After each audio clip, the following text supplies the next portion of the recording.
Happy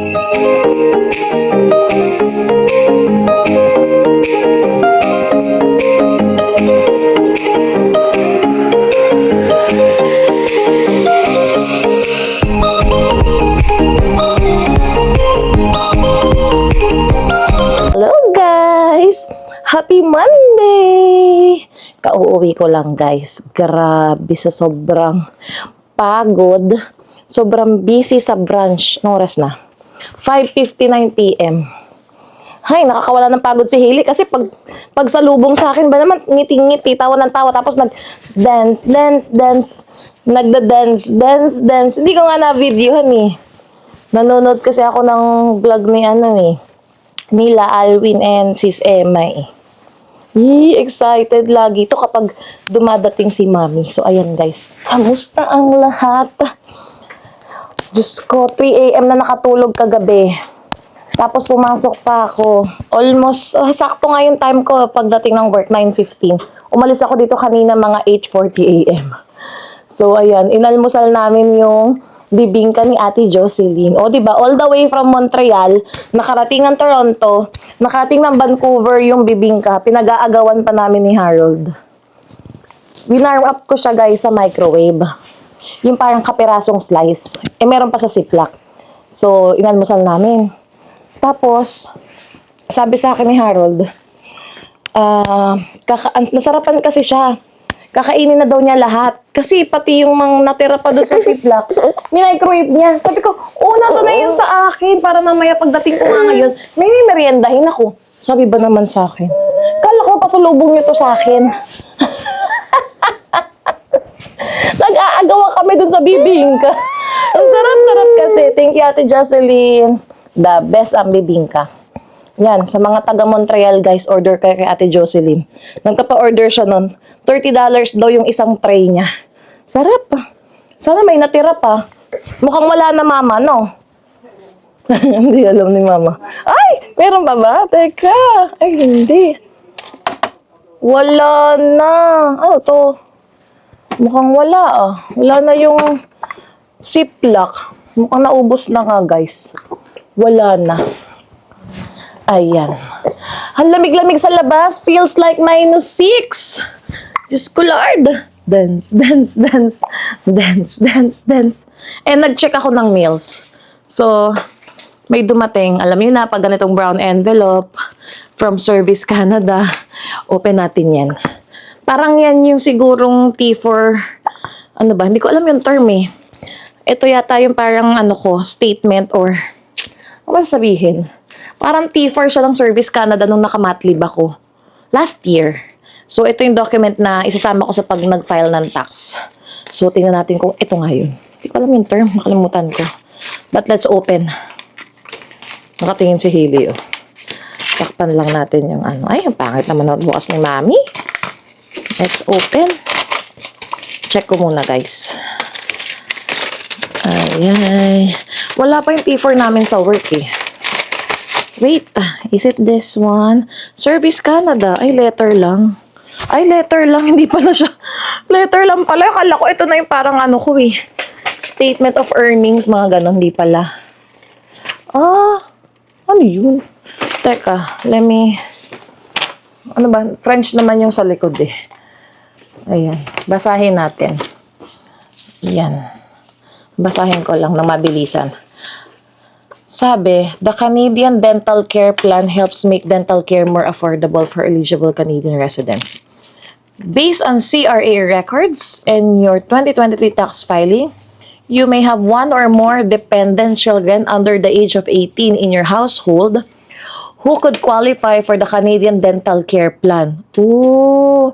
If they do not have access to employer-sponsored, pension-sponsored, or other private dental insurance, we invite you to apply on their behalf. With dental coverage, children benefit from early detection and treatment of tooth decay, reduced risk of pain and discomfort, healthier mouths. Wow, si Hailey pwede. Qualified. Examples of services covered include cleaning, exams, x-rays, fluoride application, dental sealants, fillings, as well as extractions if needed. Oh. Once your application is processed, we will mail you a letter to inform you whether it has been accepted or rejected. No, not the one, Hailey. Okay, okay, yun pala siya. From Canadian Dental Care Plan pala siya. Try natin mag-apply. Wala namang mawawala. Pero actually, si Hailey kasi guys, kasama na siya doon sa extended health insurance namin ni Harold from work. So, meron kay Harold, meron sa akin. So, inad na namin si Hailey doon. Kaya nung nagpa-first dental checkup si Hailey, konti lang din yung binayaran namin. I mean, na-reimburse pala namin yata yung $15 na yun. Okay, yeah, parang na-reimburse nga. Kasi meron pa na healthcare spending account si Harold. So, ayun ginamit. Ay, what's that? Pinapa. Uy, sus! Ay, sus! Ay, sus! Manonood tayo ng vlog ulit ni Kuya Rice. Actually, napanood ko na siya this morning. Papanood natin kay Hailey kasi may mga clips na kasama si Hailey doon. Dito tayo sa malaking TV, guys. And then, try ko mag-edit para may upload ako ngayong gabi. Kasi 4 days akong natenga. So, ayan. See you guys later. A few moments later.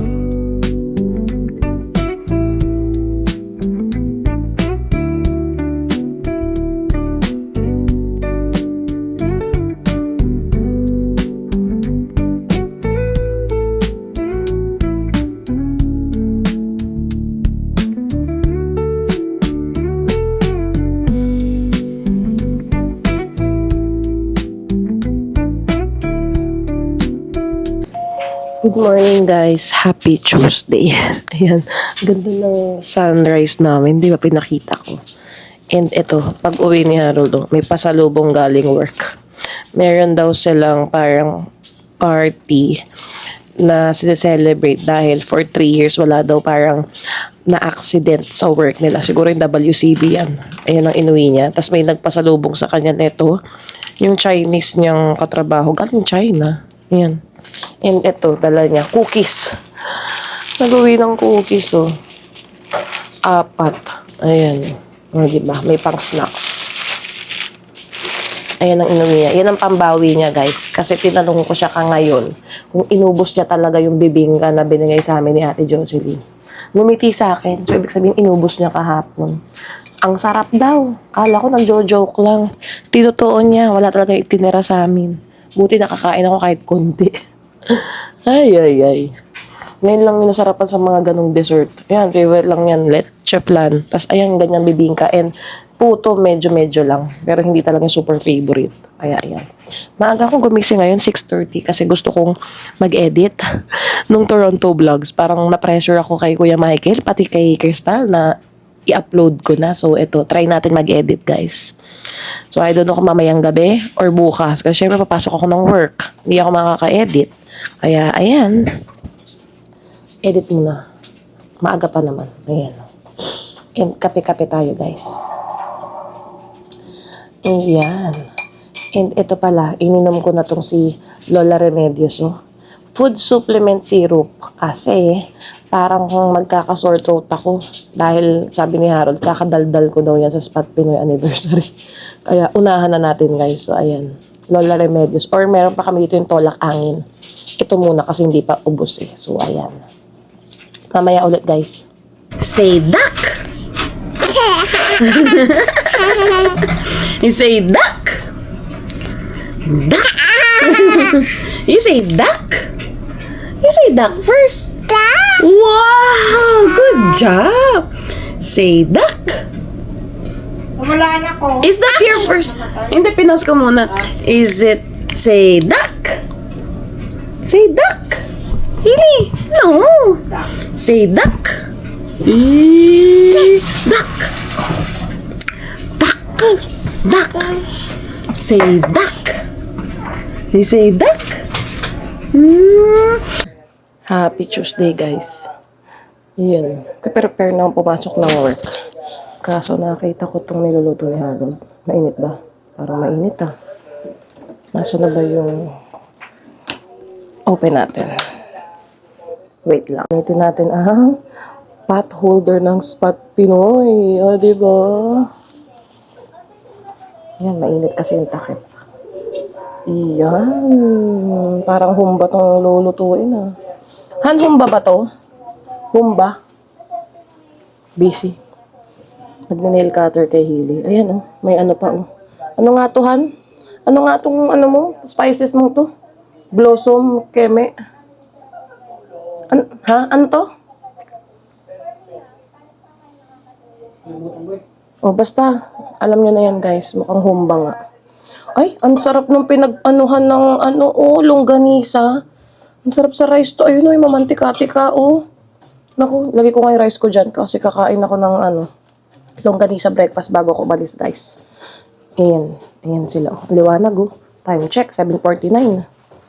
Yan na lang yung natirang longganisa kasi babaunin ko na. Ayan ang aking baon. Makalat. Ayan. Nag-edit na ako ng day 2 namin sa Toronto. So, mamayang gabi, may upload ako, guys. Okay. One eternity later. Hello, guys. Happy Tuesday. Kararating ko lang ng bahay. February 12, 5:59 p.m. Dumaan pa kasi ako sa TNT. May mga binili lang ako ibang grocery. Dahil naubusan kami ng tinapay, so nabis namin tong milk bread. Tapos, may pinabibili sa akin gulay si Harold kahapon. Not sure. Iyak tawa na lang ako pag iba tong nabili kong gulay. Ang binili ko 2 sayote. Feeling ko ito yung nabibili niya pero tatanungin ko mamaya. And kung mali, good luck. Hindi ko alam kung susoli ko pa to sa TNT. May resibo naman ako. And nakakita ko ng merienda. First time ko to bilhin. Itong si Aling Mary's na ube lengua de gato. Mahal din to Parang 5.59. 5.99. Yan ang pinakamahal sa binili ko. Naka $12 din ako ngayon sa TNT. And itong batang to, pagkadating ko nagkagaganon eh. Gustong makawala sa height, sa upuan niya nahiya naman. Say hi to the guys. Say hi to the guys. Say hi. No, don't show them your chan. Ako. Kanina umaga nag-take na ako ng Lola Remedios. Or kahapon yata. Kasi parang magkaka-sore throat ako, guys. Ang lamig-lamig na naman sa amin. Feels like minus 8.5 daw. Pinakamalamig na daw yun sa Vancouver, ha? O, diba? Pero grabe na, no-note sa buto ang lamig dito, guys. Sa ibang parts kasi ng province, dry yung nila dun winter nila Napag-compare ko na Ay! Kaya parang, pag lumalabas ako ng lamig, sinisipon ako. Pag nasa may indoor ka na at may heater, nawawala. Pero ngayon parang medyo barado. Naka-airpods pala ako. Nakikinig kasi ako ng vlog ni Inags kanina. Parang napansin ko lang yung mga recent vlogs nila ngayon, nila Inags, nila Alwin Emma about sasakyan. Sino bang nakita kong about sasakyan? Sila lang pala. Parang may mga problema nga sa sasakyan. Thankful kami at mag-1 year na si Lexi. Ang aming 2019 Honda CR-V Touring, wala pa naman kaming naging problema. Yung recent lang na kinuwento sa akin ni Harold is, ninakaw yung sticker, yung magnetic sticker niya sa likod ng kotse. O, diba? May nagkagusto pala nun. Yung sticker na yon is galing pa ng Japan, guys. Magnetic sticker na nilagay sa likod ni Harold. Parang pa-bling-bling niya. Napansin niya kahapon na wala na. So, nag-retrieve ako ng vlogs dito sa camera na to.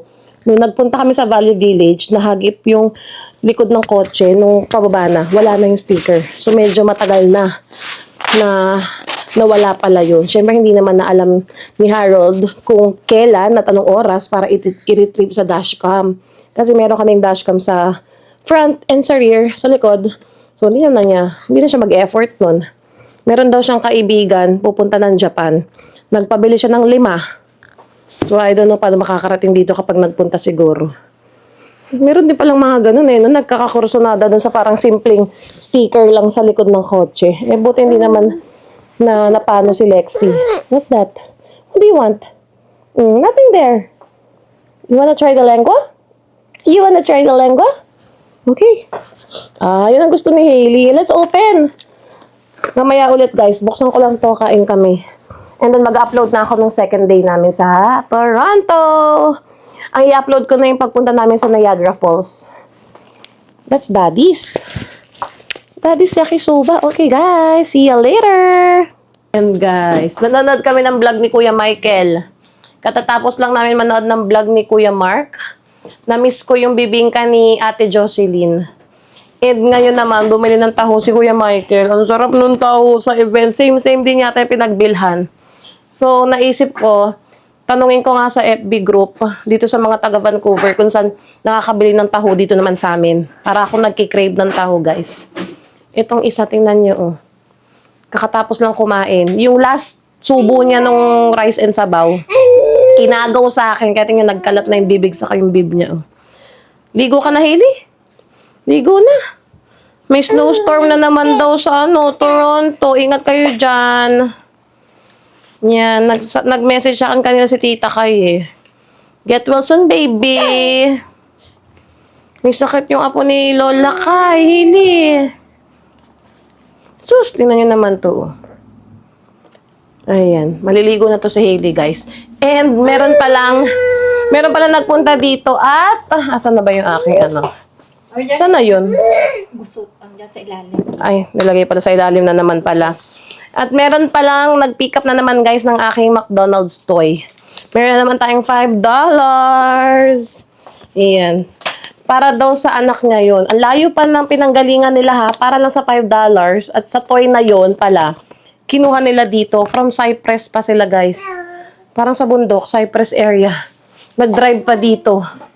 Yan, Chinese. Para daw sa anak niya na 3 years old. Ganito yung binili nila guys, oh. Dalawa na lang to guys. Kasi actually, 3 to. So, binibenta ko tagka $5 each. Meron din palang bibili. So, meron akong 2 natira. Tingnan natin kung mabibenta pa. Ayan. Hindi naman ito lalaroin ni Hailey, oh. Kakalat lang niya yan. Hindi pa niya yan alam. Ay, naku, nakita na ni Hailey. No, that's not yours. That's not yours. Ayan, guys, paliguan muna natin tong batuta. Come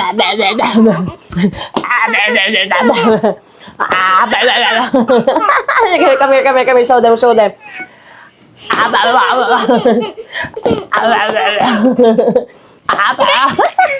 Kilit eh.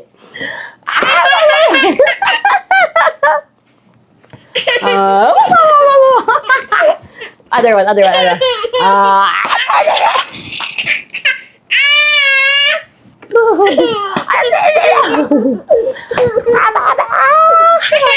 Gigi! Isus! Uminom na pala ako guys ng tolak angin. Yung padala ni Mama Nida. Galing Pinas. Para hindi na magtuloy-tuloy itong sore throat ko guys. And magdadalat na rin ako bukas nun para inumin din sa work. Tapos nung lunch break pala, bumili na ako ng Halls. Yung Halls na candy.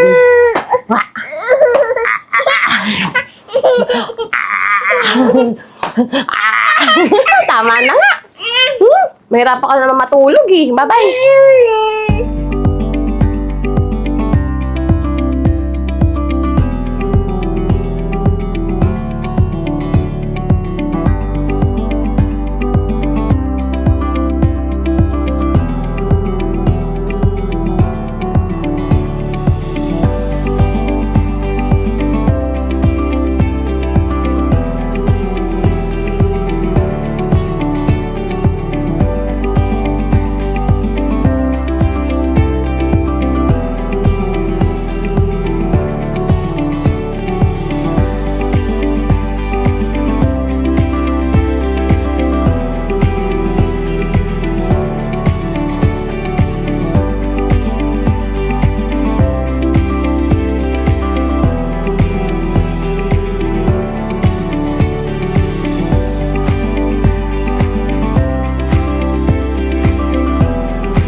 Hello guys.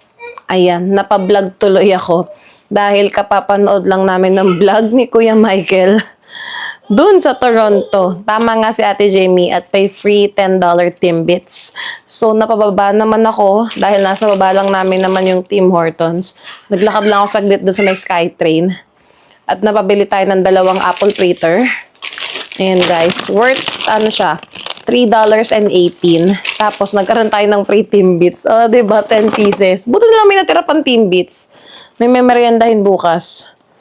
Yan, yung mga tao dito. Oh, 'di ba? Hindi na ako kasi masyadong bumibili sa Tim Hortons, guys, kasi naalala ko nung buntis ako last year, 2023, every summer, every week, Friday, binibilang ko yung sarili ko, pati si Harold nga, ng ice cup.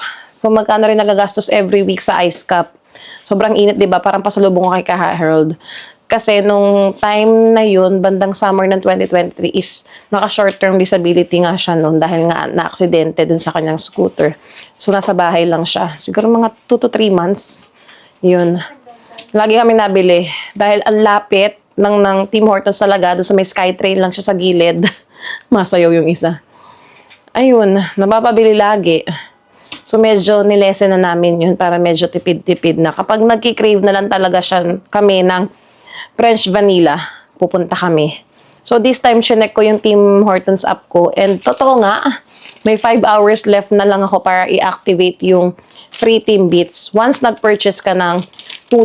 So, wala naman siyang sinabi kung kailangan ba is bread or mga coffee. So, tinry nung cashier. And gumana nga sa 2 apple fritter. Which isang apple fritter kasi is $1.59. So, kailangan ko maka $2. So, sabi ko gawin na lang yung 2.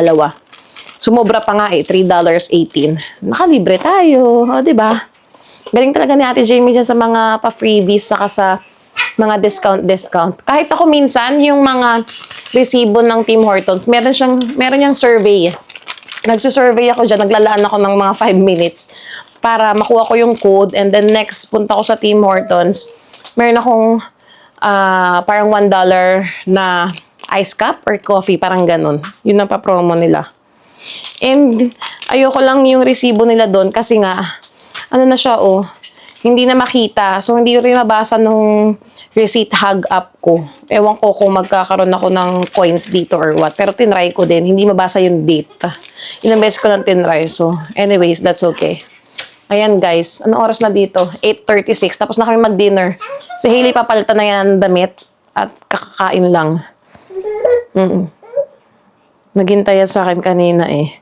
Naka-diaper lang to, guys. Ay, sis! Dance muna. Dance. Hili. Dance. Ay, show, dance. Gusto magpabuhat niyan eh. Dance. Uy, careful! Yeah, you're good.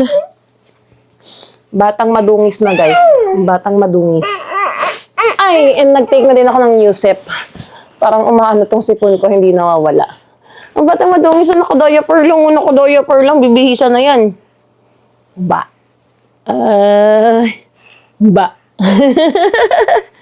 You have Timbits? Reko. Timbits. Pero tanggalin natin yung medyo matamis diyang part para makakain ka. Okay! Bukas ulit, guys, kapag makapag-vlog ako. Happy Valentine's Day. Ayan ang papizza ko sa kanila. Siyempre, in-order ko yan sa Too Good To Go. Nakatipid tayo. Ipa-warm up ulit namin. And si Hailey kagigising lang. 4 p.m. ako umalis ng work. Ay, Where's Hailey? Marie. Bagong gising ang baby. Nakakaramdam yan eh. Marie. Happy Valentine's Day, my baby. Where are we going? Long weekend na si Mami, Saturday, Sunday, Monday. Hailey time. Isis? Wala pa sa wisyo, guys. Kain muna kami.